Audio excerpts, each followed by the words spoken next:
Hey everyone, I'm Jay Shear, and welcome to Business Minds Coffee Chat. The goal of this show is to share insights, help to lift and inspire others, and deliver practical, meaningful, and actionable content. Stress affects everyone from time to time. The current pandemic can be stressful, from fear and anxiety about a new disease and the economic impact to social distancing and isolation. It's important to understand that not all stress is bad. Think eustress. And there's an effective way to reduce stress. On today's episode, we're going to be talking about conquering stress and mastering time so you can be more focused, productive, and engaged. Our guest today is a husband and father and an expert in the field of stress management and productivity. He earned a bachelor's in health and exercise science and a master's in biomedical sciences and health professions. He's a corporate speaker and works with high-performing companies as well as individuals, helping them thrive. Some of his most popular workshops include Take Control of Your Time, Outsmart Burnout, and Overcome Overwhelm. If that weren't enough, he's also the founder of the Adventurous Entrepreneurs and Adventurous Parents communities. When he's not helping clients, you'll often find him hiking, biking, canoeing, and camping. Please welcome the man who's a never-ending student of life, Ryan Dunphy. Ryan. Wow. Jay, thank you so much for that introduction. Made me a little blush here and there. Appreciate it. That's wonderful. Absolutely. Well, I'm grateful for you being here today. Thank you. Yeah, absolutely. So let's dive right in. I would love for you to share with us where your story begins, Ryan. And if you could share with us also what led you to wanting to help others reduce stress and be more productive. Sure. Well, too much stress costs us our health, our happiness, our time, and our money. And it took me a good amount to figure that out. But at the root of so many issues, and I'm not just talking about your health, I'm talking about everything, is stress. It's either there's good stress and there's bad stress, but for the most part, the damaging one is the just distress and stress, which we're all experiencing at potentially new levels or new kinds right now in a global pandemic. But when we think about entrepreneurs, when they're stressed, they start losing sleep. They start losing sleep, they make bad decisions. Those bad decisions negatively affect the company.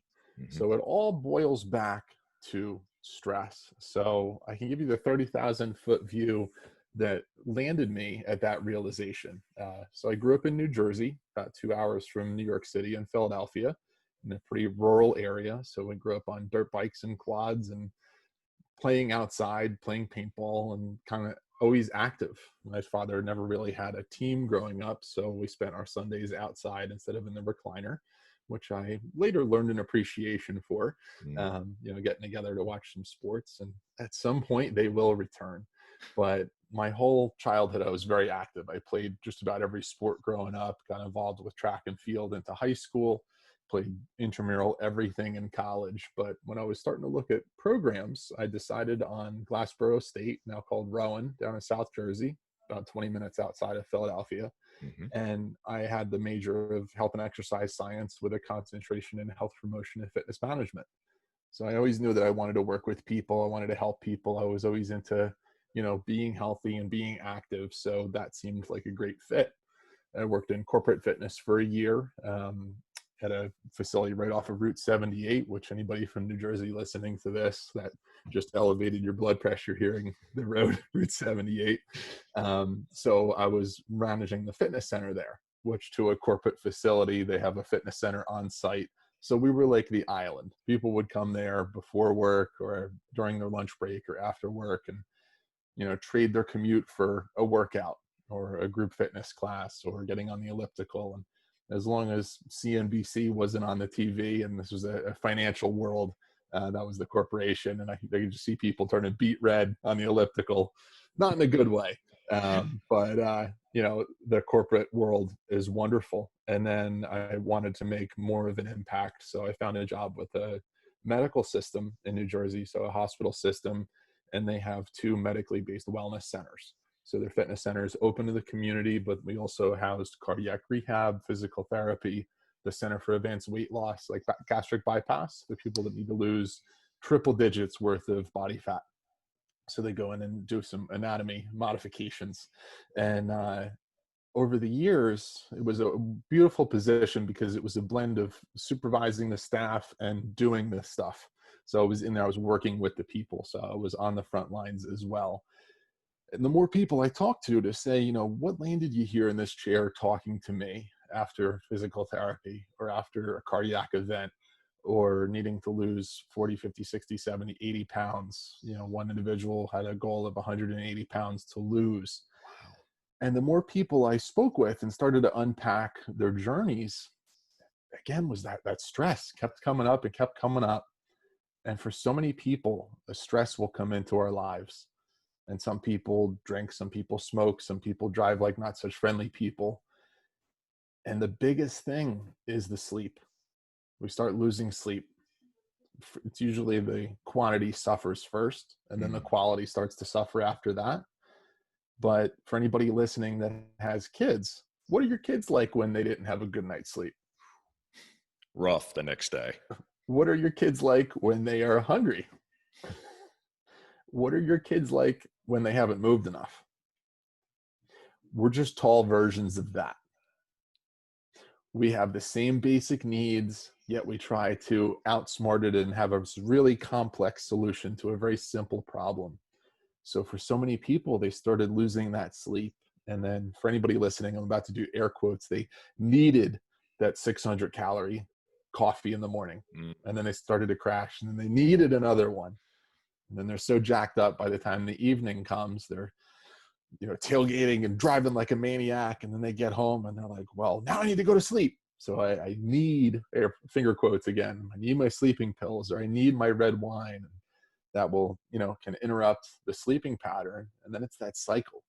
I need that stimulant in the morning. I need the depressant in the evening. Maybe I start rushing. I try to hit that snooze alarm a couple times. I don't pack my lunch. So then, I'll just run out to Burger King real quick. So then I spend 10 minutes driving there, 10 minutes driving back, 10 minutes eating it, rushing, not really eating any real food. And then I need another 20 minutes in the afternoon in the bathroom, which to the person is wasted time, to the company is wasted money. And you compound that over time, and it can be very detrimental to the person, to companies, and especially for entrepreneurs. If you are the product, you have to be operating at your peak state. And I focus on with a lot of people that 80% is perfect. If you're eating real food most of the time, cool. If you're having great sleep most nights of the week, great. I see so many people, they try to chase perfect and they never arrive there because it's this ever moving target. And those are the people I see fall off the wagon the hardest, is the people that are so micromanaging themselves versus rolling with it. So I noticed this big theme of stress, and I got into health coaching in 2014 because I saw all these people after they had, had these problems and had these injuries. And I'll share a real quick story from Dr. David Arlosky, who wrote Wellness Coaching for Lasting Lifestyle Change, kind of one of the pioneers of the health and wellness world. And he opens his book with the story of the people of the Waterfall Village. And they had this wonderful village on the foot of a lake, and there was a big waterfall there. And one day somebody comes over the waterfall and crashes onto the rocks. So they swim out, they pull the person back, they nurse them back to health, and over the course of a couple of weeks, and they send them on their way. Well, a few months later, another person comes over the falls. They run out, they swim out, pull the person back. There's 3 or 4 guys to pull the person in. It takes a lot of resources. And then they say, well, this has happened twice now. We should probably have a canoe here for the next time it happens. Hey, that's a great idea. It's more efficient. A few months later, another person comes over the falls. Nice. We have a canoe now. We can go out and grab that person, nurse them back to health, send them on their way. And then again, it happens again and again. 3 more people come over. Well, we should have a fleet of boats with rotating schedules. So that way there's always somebody here when somebody goes over the waterfall. and we can bring them back, nurse them back to health, and send them on their way. So this goes on for a while, a couple years, and then they start drawing up plans for the hospital, and they're starting to dig the foundation. And somebody looks up and they say, what if we went up there and see why these people are falling in? Maybe we put a sign up there, maybe we put a fence.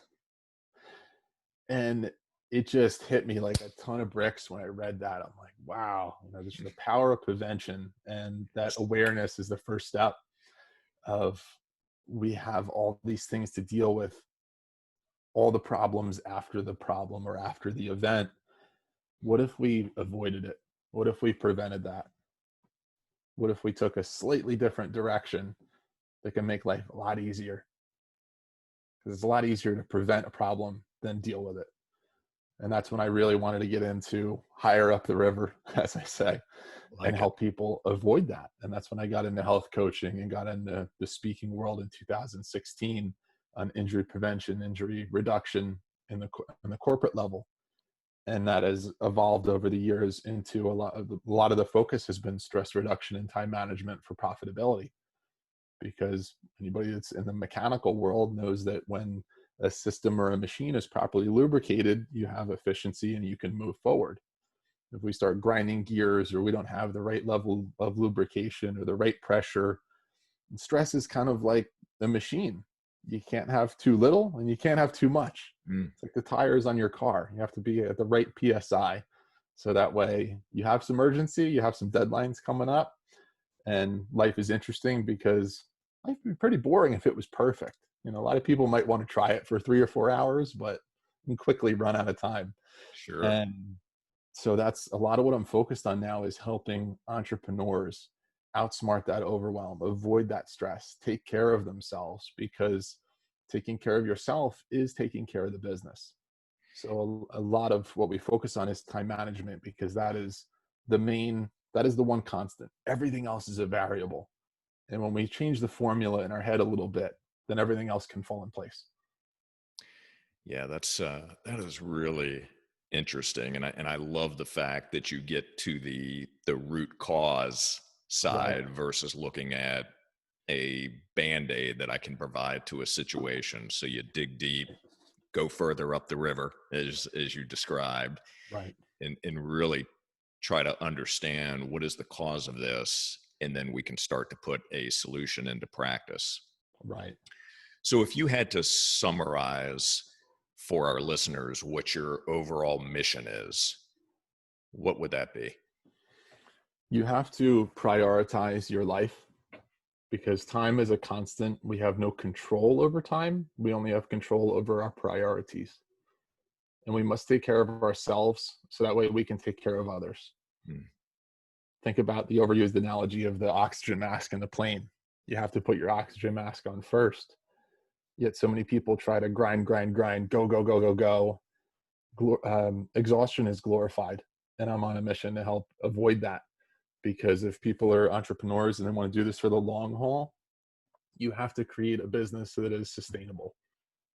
We all started our businesses to be profitable, enjoyable, and have some control of our time.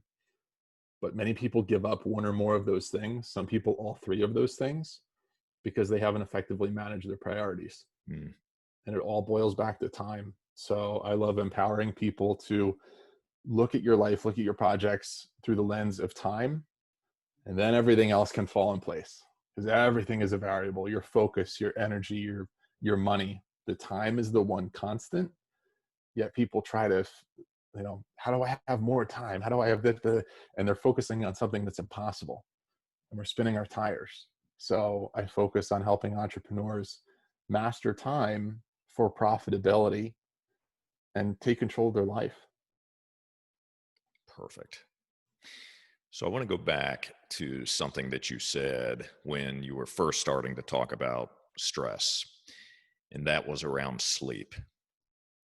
So, are there specific tactics that you employ with your clients to help them obtain better sleep? No phone in the bedroom. That for a lot of people is a huge one. I can't fall asleep. I'll look at Facebook for 15 minutes. And that gets your brain revved all the way back up. So having an intentional space for your sleep is so vital. I have everybody, set alarms. So 2 hours before bed, it's finish up eating and drinking, everything like that. An hour before bed, all screens should be turned off. That includes iPads, phones, stuff like that. And really give your body an hour to unwind, which is 4% of the day, 1 hour. Give yourself that time to unwind so that way you can actually rest and recover and be sharp for tomorrow.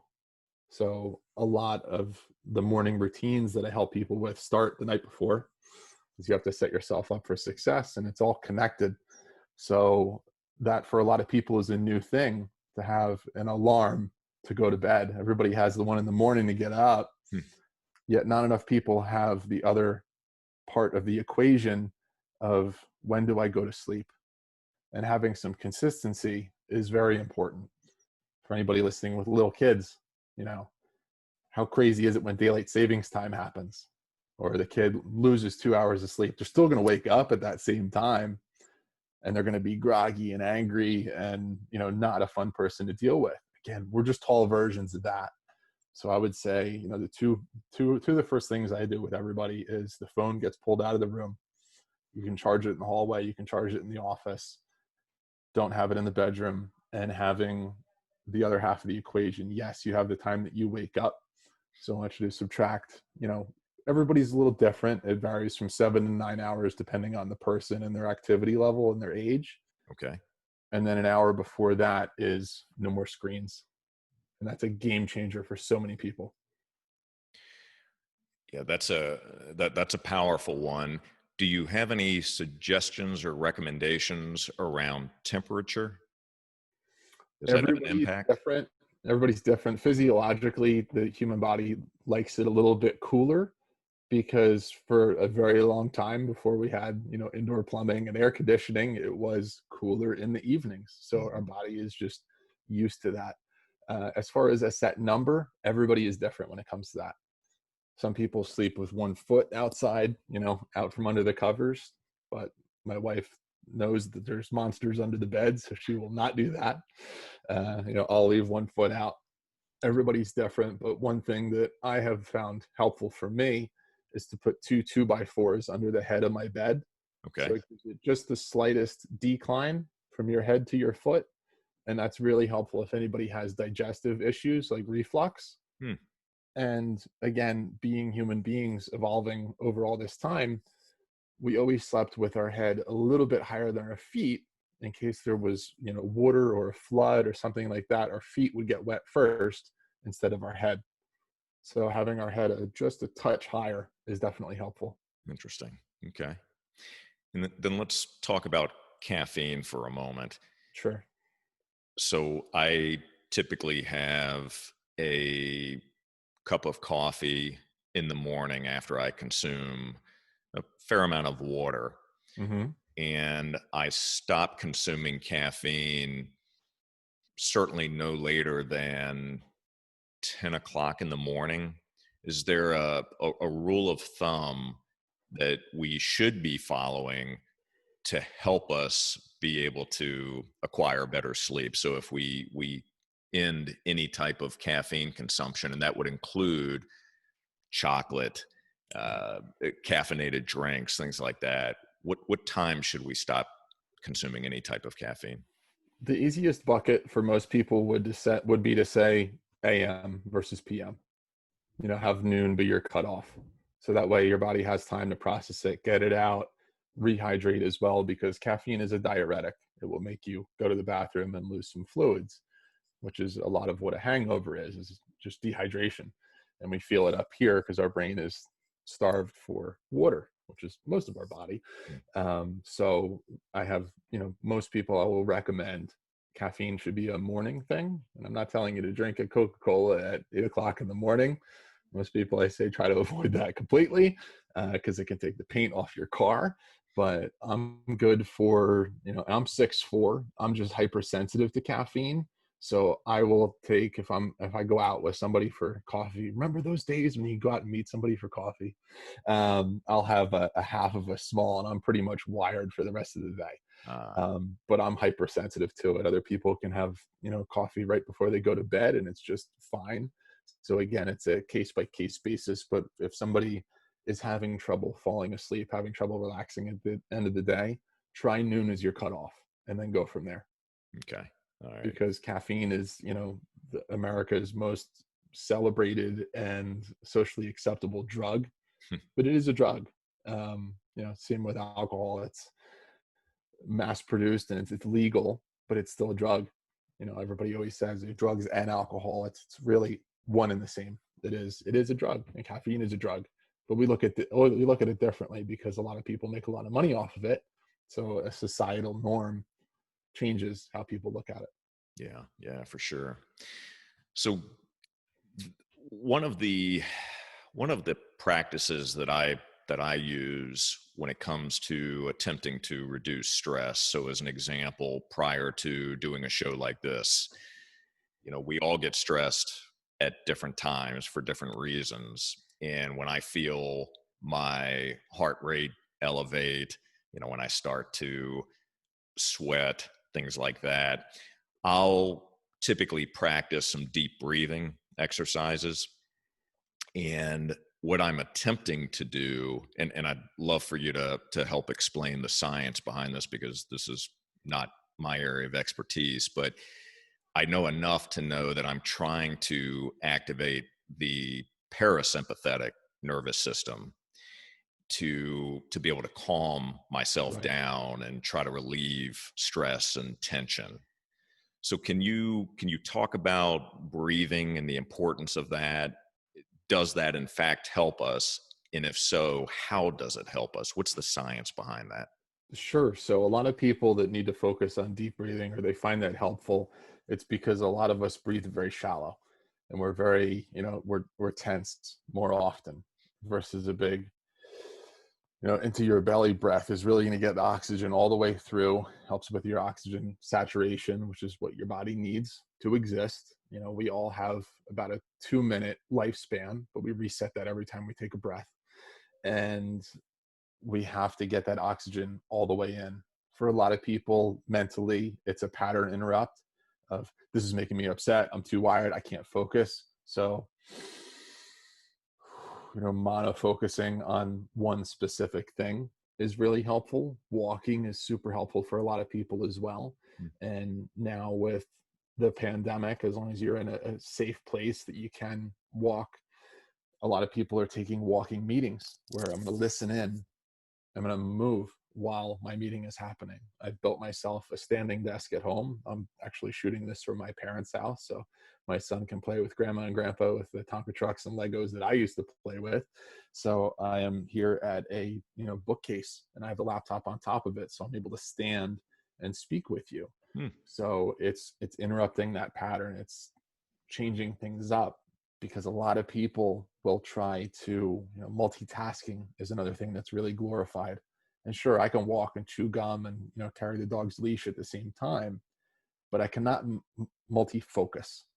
And that's a distinction a lot of people aren't even aware of, and they try to do it. But think of somebody that's, going to trade school to be a plumber, but also taking Shakespearean appreciation classes. I'm trying to move in two very different directions. Yeah. And how often in our daily life do we try to do that?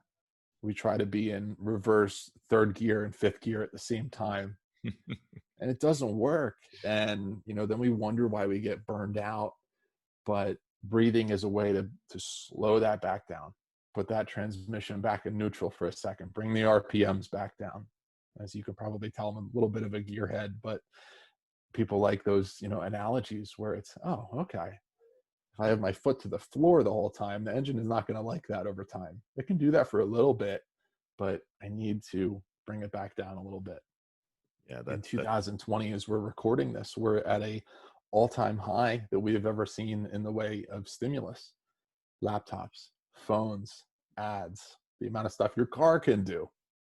You know, I loved my old car because it was like crank windows, it was a stick shift, and I just think when you involve all four of your limbs, you're like much more focused on what you're doing. Sure. And that's just, that can be a whole different discussion about the technological advances, but there's so many parallels there in our lives that we need to stay in our lane. We need to do one thing at a time, and we need to focus. So breathing is a helpful, let's bring the RPM down a little bit. Let's That gain some makes control. Let's gain some focus. And for all of the fellow Star Wars fans out there, the three most recent movies, so the sequels to the original trilogy, did a really good job about focusing on breathing. So Rey, the main character, the young girl who's trying to figure out who she is, where she is in the universe, whenever she's in a battle or she's trying to figure something out, they really did a great job about focusing the audio on she slowed down a little bit, mm, and then she had that focus, that clarity, and it was almost effortless after that. And they did a really nice job in the 2015 The Force Awakens. It's almost the final scene. They're out there in the snow, and Kylo Ren with the red lightsaber, the bad guy, they're just really swinging at each other and really going all out. And there's one time where she's guarding back like this, and then it's just right after she did, like, it was like one or two breaths, she just had this clarity, and yeah. then it was just almost this effortless, she got herself into that flow. So it's so simple, it's free, you could do it anywhere. And it's just so helpful. It's a little reset button, physiological little reset button. Yeah, it's definitely it's a powerful technique, and it Yes. clearly works. Right. So I want to talk about some of the work that you do with companies for a moment. So how do you help businesses that are suffering from low levels of engagement or morale? How do you light up those workforces and help them create positive change?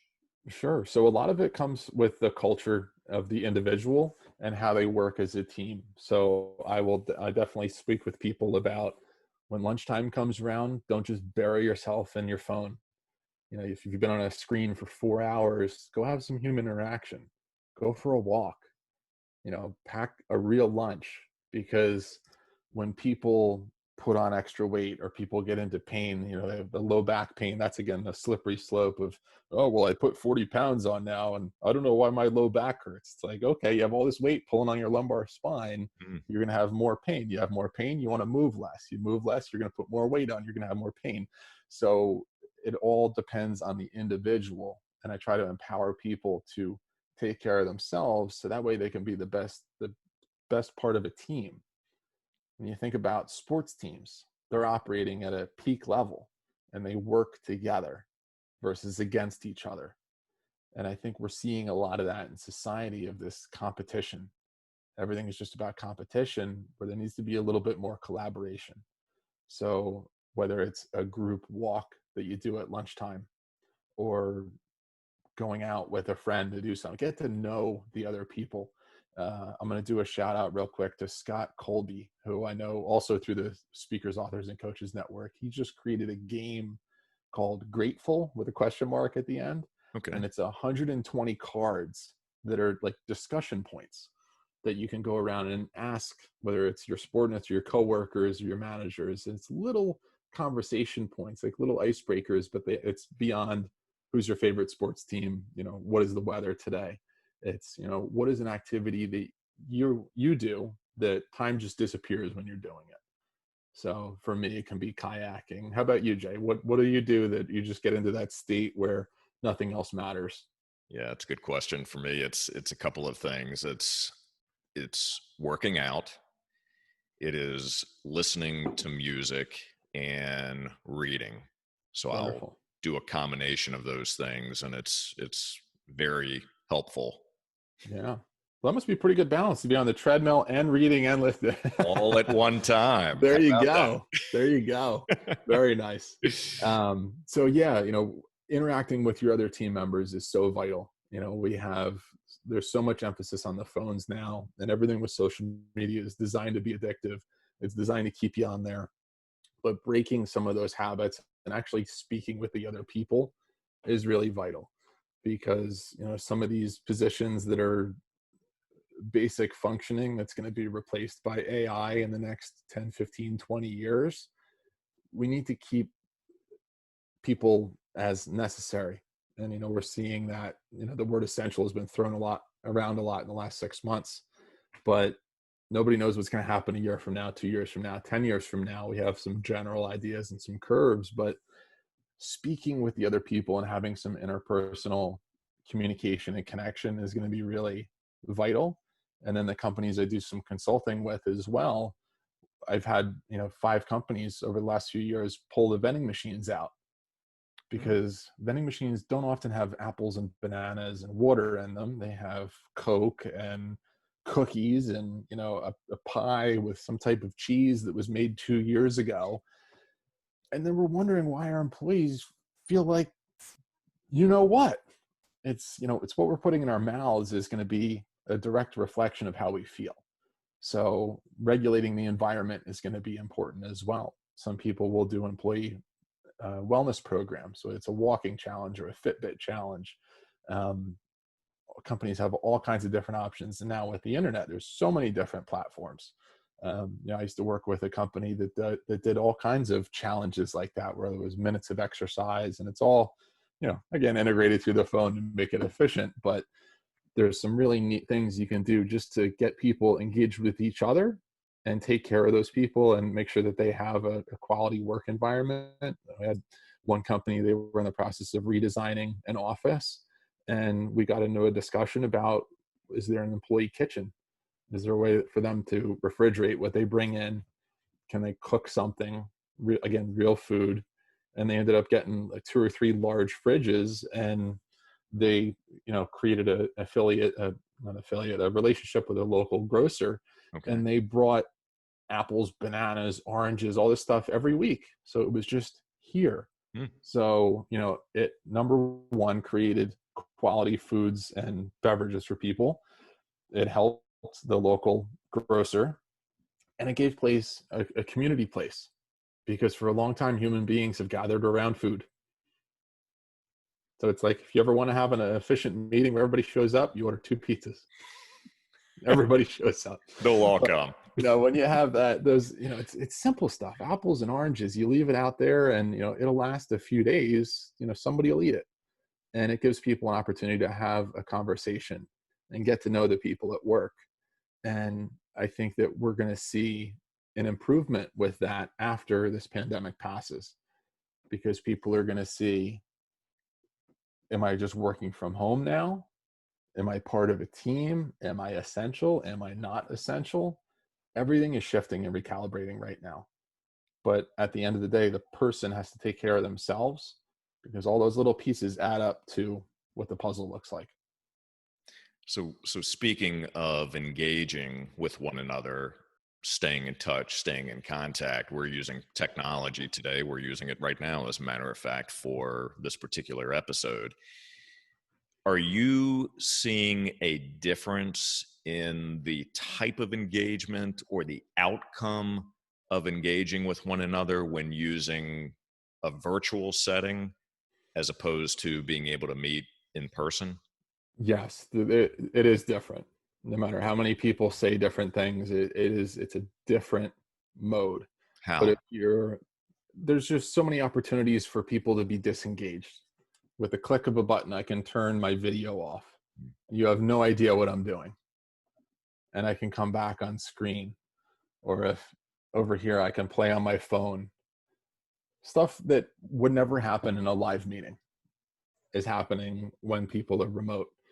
But if we go in with more awareness to say, we're in a meeting now, everybody please put your phone on do not disturb or airplane mode, it brings that focus. And I feel like technology is like fire. It can be great and it can be very destructive at the same time, because we're able to potentially save people their commuting time, and we're able to unite people from all very specific niches and very specific skill sets, and they can get on one camera together. And I believe that the coronavirus has, and again, it's a very serious thing. I never downplay it, because some people can't go home, some people won't go home. It's a terrible thing, but it has gifted us so many other things as a society these appreciations and opportunities to say, hey, I can hop on a Zoom call and we can get stuff done. And I think with everything, there's a learning curve. We're going to have to figure it out. And some people are going to do it in gym shorts, and that's okay. I think people are focusing on, am I getting the job done? And some people I see, they're starting to let go of the, how many hours did you put in versus did you get it done? That's right.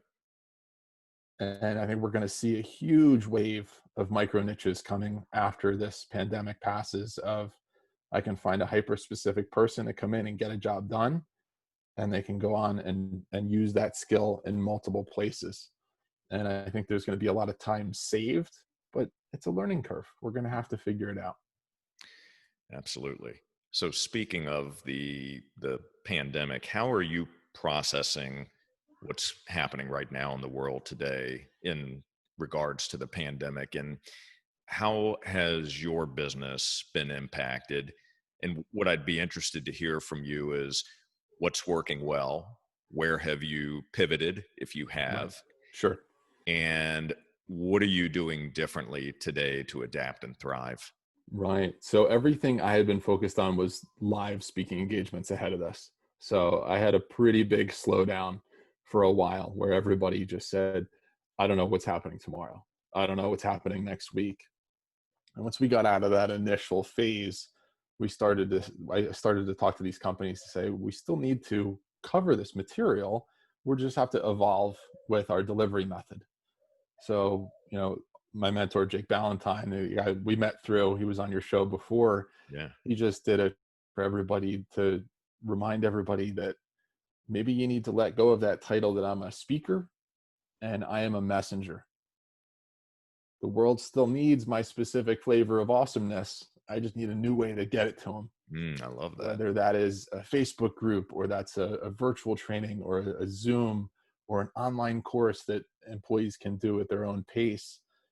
This gave me the time to create my first online course. I took, little bits and pieces of everything that I put, and I called the program Take Control. And we go into health, we go into finances, we go into time, we go into stress. And it's beautiful because now I can share that with anybody and they can do it at their own pace. They can go into whatever specific area is most applicable to them. And I think that's such a gift because now I don't have to get on a plane, go out to Texas, and I'm in front of a group of 200 construction workers. Hmm. And you always have the bell curve. There's some people that will hate the content. There's other people that will be like, okay, this was helpful. And there's always people that are like, this is great. This changed my life. Now you can focus on those 10% of people that are a great fit for what you have. So with this pandemic and with Jake's guidance, I have launched this new community for adventurous entrepreneurs. So now I can serve those entrepreneurs and help them with their stress management and their time management for profitability. I'm recalibrating at the same time. We all have the same number of days of experience of living in a global pandemic. So there's nobody with more experience than anybody listening to this. This is all new. I've been using the word recalibrate a lot. And I have shifted my business to, yes, I still speak to some universities and corporations, Hmm. but I am shifting to an online group facilitation model to help entrepreneurs. I want to help more people at a lower price point in less time on my end. And when people get that formula down of, you can work, you can have 4 set hours throughout the month to do 2 group coaching calls, a breakout session, and a planning session. And if you have a group coaching model like that at, we'll call it 197 a month, all it takes is 40 great fit people for that to be a $96,000 a year side hustle or Absolutely. company Yeah. in 4 hours a month. So I have definitely taken this as an opportunity to serve people in a deeper way, but mostly to serve the people that are hungry for it. Mm. One big thing that has shifted for me is I've gone away from chasing companies to putting out the thing and the right people will be attracted to it. Yeah. And I think a lot of What a people are going to valuable see lesson. that. Yeah, people are going to see that, and it shifts your life when you stop chasing people, whether that's in your business or your personal life. The right people show up, and the right people get a better version of you, and you're happier at the same time. Chasing companies of, are you ready to buy now? Are you ready to buy now? Are you ready to buy now? How about next month? How about next month? When do you want me to call back? How much time do we spend doing that versus let's build an online community? And you don't have to drive a Jeep, have a yellow lab, and love hiking to be in the group. Doesn't hurt. Mm. Send me a message and we'll be really close friends. But everybody defines adventure and entrepreneurship differently. So I'm creating that community online for people to have that connection, to create some growth partners so they can cross promote what they're doing, to take control of their time, because entrepreneurship is stressful. Sure it is. Can be. We have these high highs, these low lows. I figured out the answer. Oh my goodness, I have no money. This is it. And it's this up and down. And for a lot of people, we don't talk about the entrepreneurial loneliness, which is a very real thing and really hurts the business. So this is that place to say, hey, I'm thinking about these two names for my program. Which one do you like, A or B? Versus me turning it over 400 times in my head. Right. It's the power of community. Because again, I worked in fitness centers and for hospitals. So I was always a part of, 30, 40, hundreds of people on the team. I just want to give you a hug. So the extrovert in me, this has been a tough time.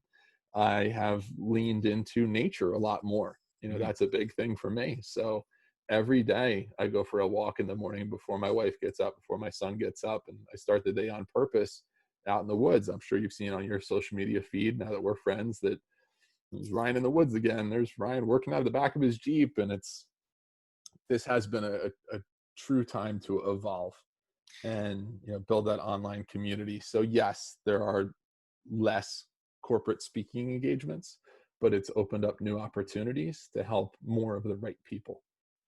I love that, Ryan. I think that's fantastic. What have you found has been the biggest obstacle for you in making those changes in your business? So as you've looked at adapting, as you've looked at pivoting and trying new things, if there's been obstacles for you, what Sure. have they been and how have you overcome them? Yeah, it has not been a golden path of rainbows and butterflies. It hasn't? It's been a little bit like real life. Um, I think the biggest hurdle for me, I think for most people, is the mindset. And the day that I finally said out loud, it's possible I won't speak on a live stage in 2020 or 21. Mhm. It hurt to say that, but it's the reality. I don't have control over the situation that the world is going through right now, but I have control and influence over how I respond. So I just had to say, maybe that was just a different chapter. Maybe that chapter is closed. Maybe I just need to turn the lights off. I have not shut down my business. It's still going. I'm keeping the lights on. It's not operating at the level that I want it to be at or I had it at. But I think you need to be willing to evaluate and adjust what you can do with what you have in the moment and still have your head up for, what is the big thing I'm heading for? What is that North Star?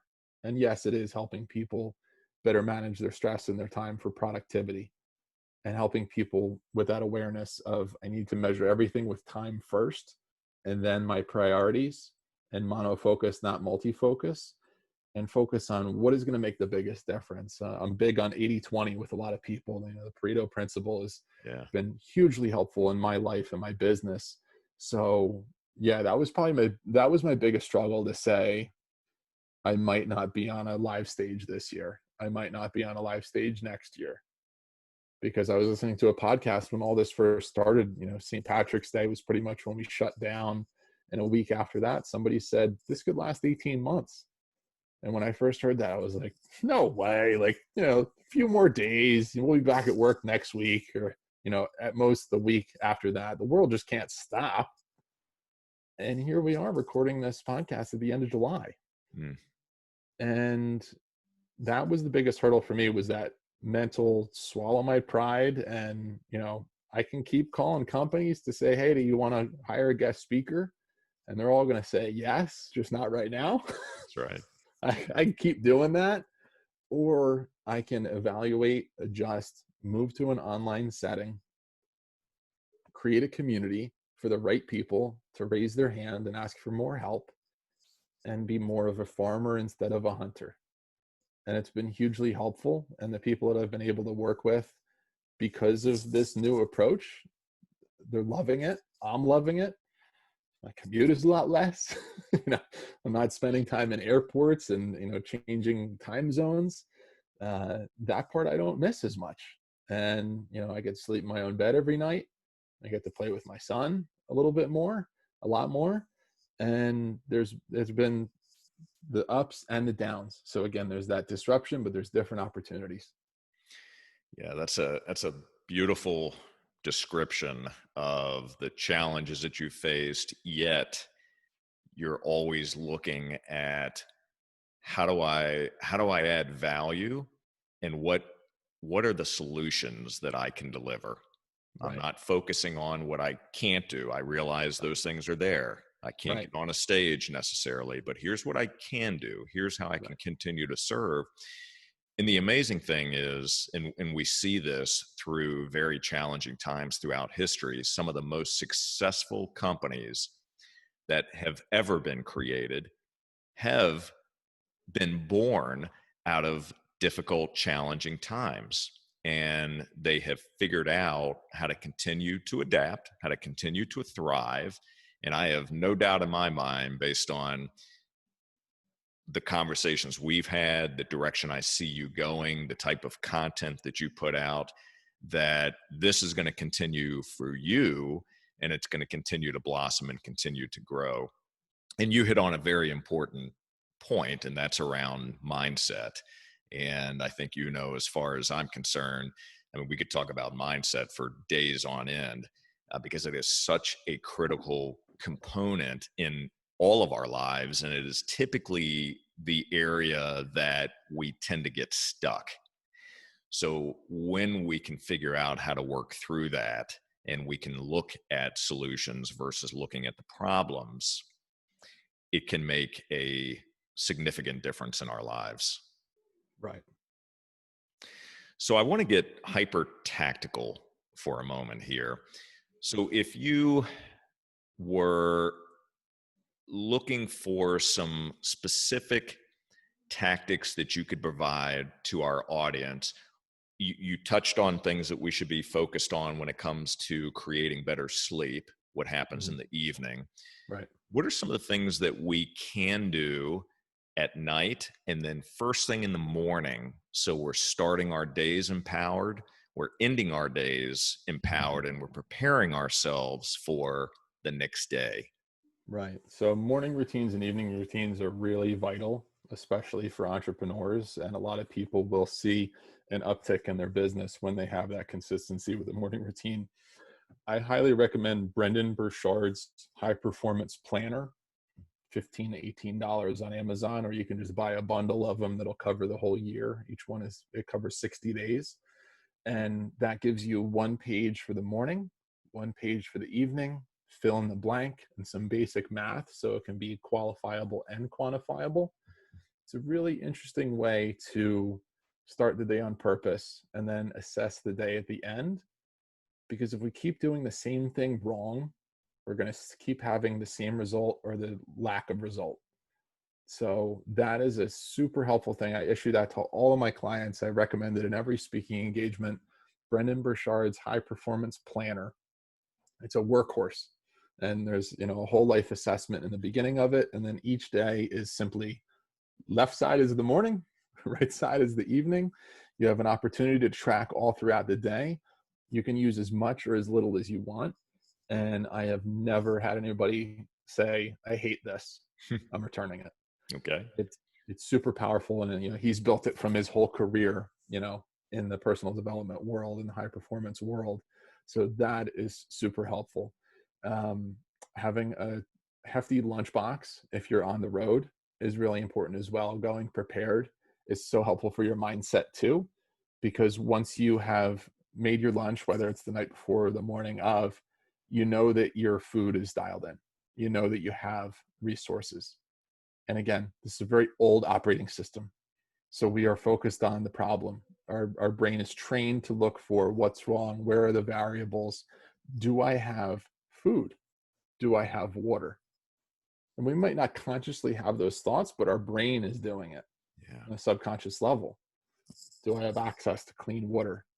The number one contributing factor to the current life expectancy, because back in the Oregon Trail days, we lived until the ripe old age of 42, and clean water is the direct contributor to lifespan right now, access to clean water.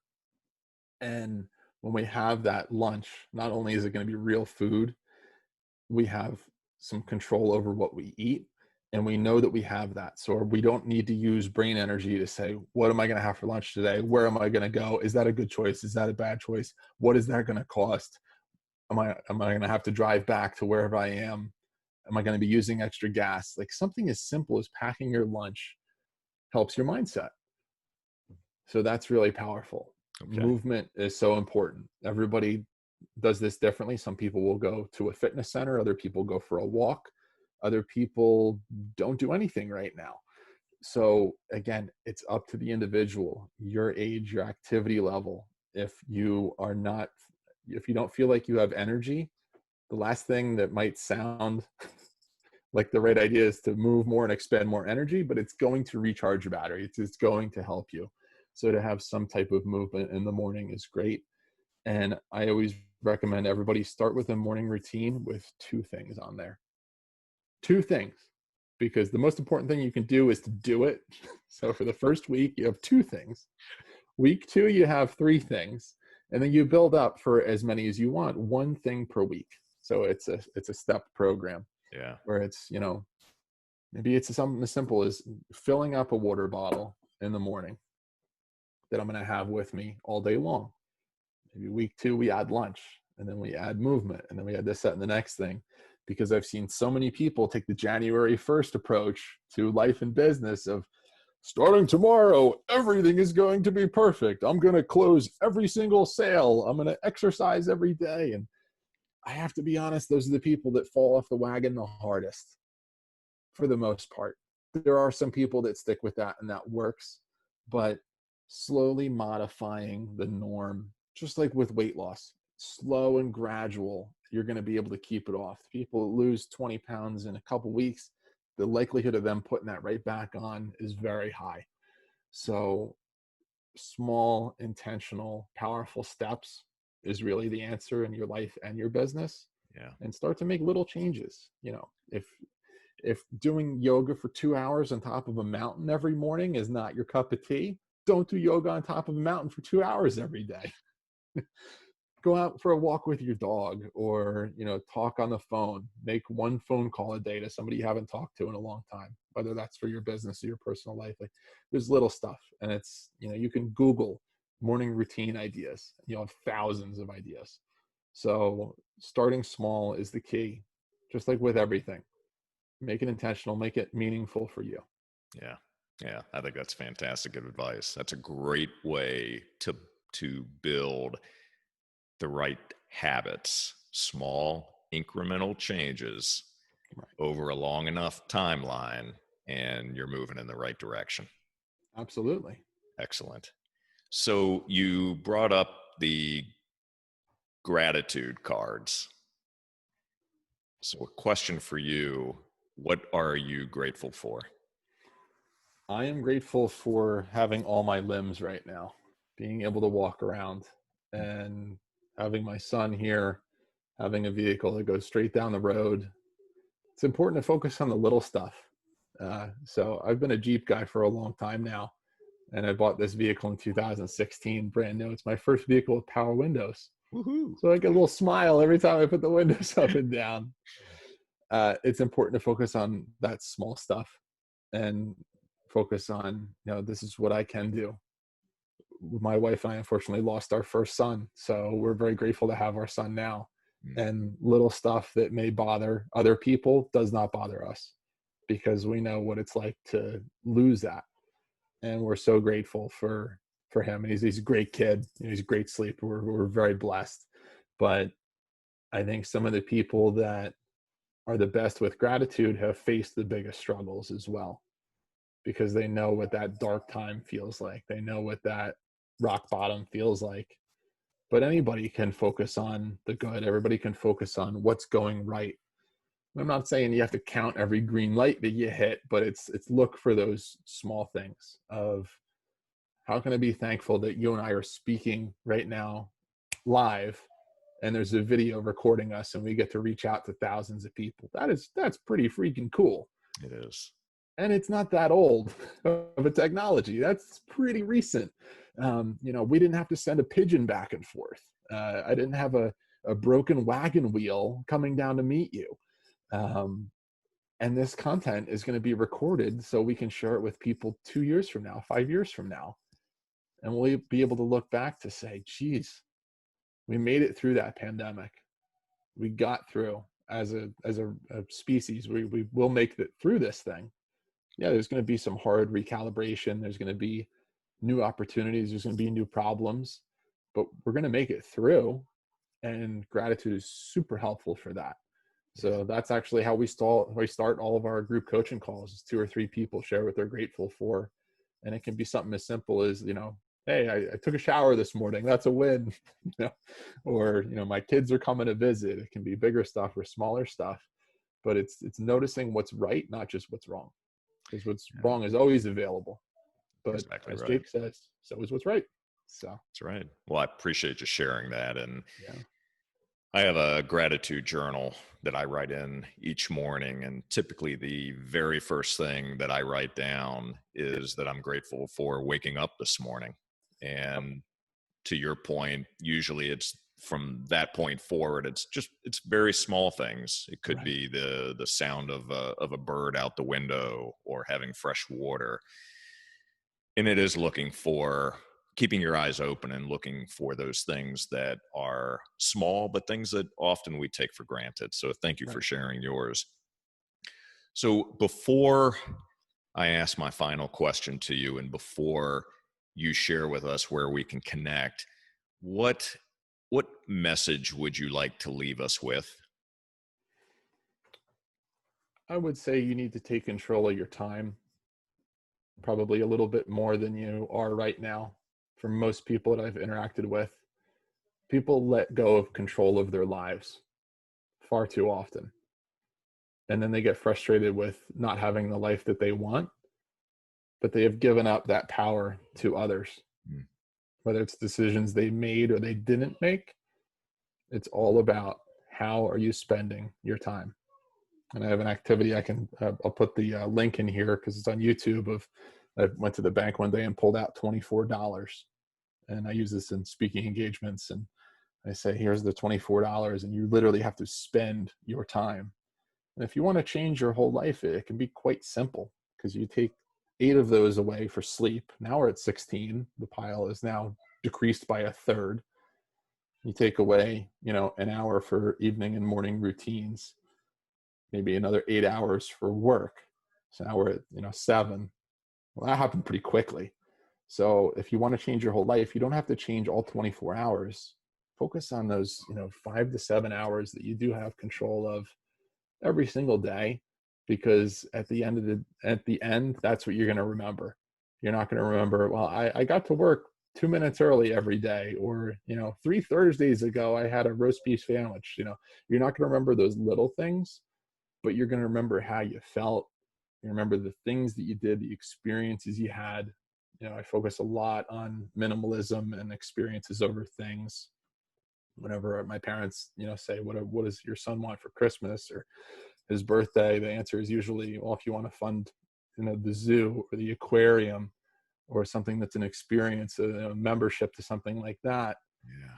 He doesn't need any more plastic stuff unless it's Legos. There is no such thing as too many Legos. I will say that now for everybody listening. There is no such thing as too many Legos, but it's focusing on that time, focus on the experiences, and you have to design and create and forge the life that you want, because it's easy for other people to try to take control of that. And it's easy for us to give that away.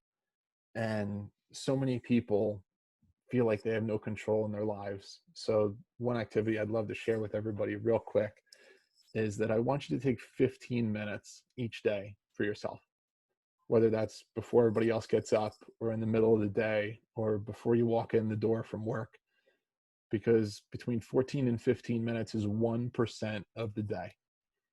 Again, when we do the math, each hour is 4%.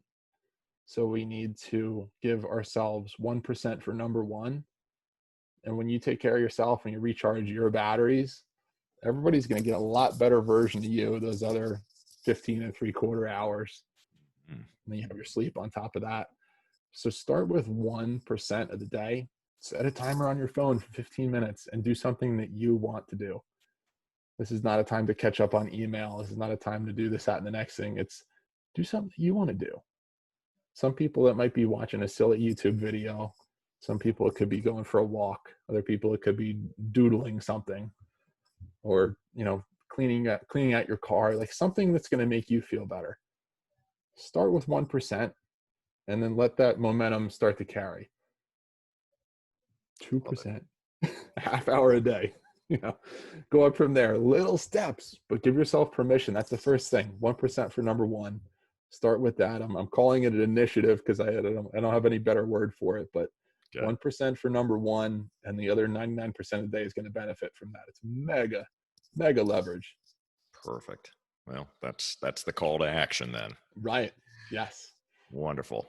So with that said, where can we connect with you and consume your content? Sure. So my main channel is Facebook. So the Facebook group Adventurous Entrepreneurs is for anybody that is an entrepreneur. I'm happy to share a lot with you that when it comes to time mastery, profitability, stress management, taking care of yourself. Anybody that maybe isn't an entrepreneur, but this content resonated with you, I do have a stress reduction and time management Facebook page. It's not quite as active as a group, but there's plenty of content there as well. Starting to learn how to use Instagram, so you can find me on there as well. Again, my last name is Dunphy. Yes, just like the Modern Family, we are the Dunphys. Bill. No, we are not related to a fictional TV character. No, I am not in real estate. I don't have any Uncle Phil. And yeah, Facebook and Instagram is the main place to find me. I'm also on LinkedIn for the corporate world, for the speaking, and anybody else that's a speaker, author, and coach. I'm helping Jake Ballantyne with his community as well. The Speakers, Authors, and Coaches Network has just been hugely helpful for me as a person and as a professional. And, grateful for him because you and I are on the phone right now because of that group. So I'm super grateful for that. Jake is an amazing person. Just, again, really helped my life and my business in a huge way I can never write a check for, those kind of ways. So yeah, Facebook, those groups, LinkedIn, Instagram, Dunphy, Dunphy. And that's pretty much me. Jay, I really appreciate this time. This has been Well, wonderful chatting with you. keep your seatbelt on because I have one final question for you. Sure. And we will link to all of the sites that you just mentioned in the show notes. So here's my final question. We know that asking better questions at the right time can dramatically change our lives. What are 1 to 2 questions you're asking yourself in order to take your life and business to even greater heights? Is this serving my short-term needs? And is it also moving me towards my North Star wants, big picture? Right. How am I spending my time? Am I meeting my short-term needs? And is it also propelling me towards that North Star want? Perfect. Thank you. Appreciate you sharing that. And it's been an honor. Thank you so very much for joining us today on Business Minds Coffee Chat. I appreciate you, and I look forward to continuing to learn more about you, engage more with you, and grow with you. Absolutely. Thank you so much. And thank you to everybody that was listening. This is awesome. And Jay, thank you. Round of applause to Absolutely. you. Thank you. And for the rest of you, thank you for watching. And if you found value in this episode, please like and share. And also be sure to subscribe to the YouTube channel. Subscription button should be right about here. And until next time, stay healthy and optimistic. Keep learning and growing. And remember that transformative change in your life and business begins with you, and nothing happens until you take action. And we'll see you on the next episode of Business Minds Coffee Chat. Take care.